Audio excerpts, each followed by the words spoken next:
Creating texture that mimics the contours of the human body, such as muscles and bones.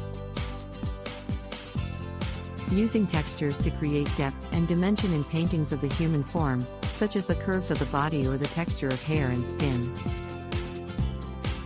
Adding texture to create an emotional impact, such as rough, scratchy textures to convey a sense of tension or turmoil. Using texture to create movement and flow in paintings of the human form, such as textured brushstrokes that convey the movement of muscles and limbs. Incorporating mixed media elements into the painting, such as adding fabric or other materials to create texture that mimics clothing or accessories worn by the subject. Using texture to create a sense of touch and tactile sensation in paintings of the human form, such as using thick impasto or other techniques that create a three-dimensional quality to the paint. Creating texture that mimics the patterns and textures found in the natural world, such as the veins of leaves or the texture of rocks, to add depth and interest to paintings of the human form.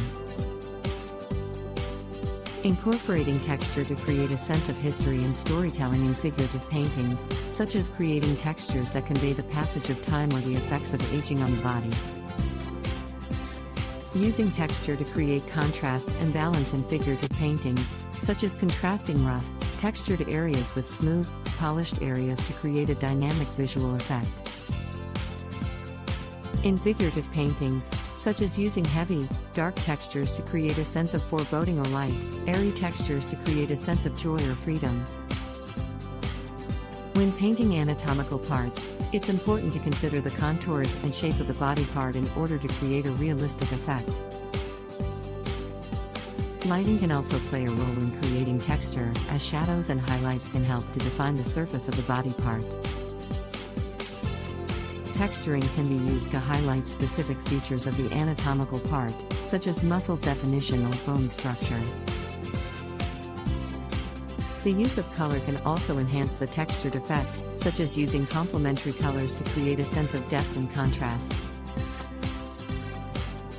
It's important to use the right brushes or tools when texturing anatomical parts, as different brushes can create different effects.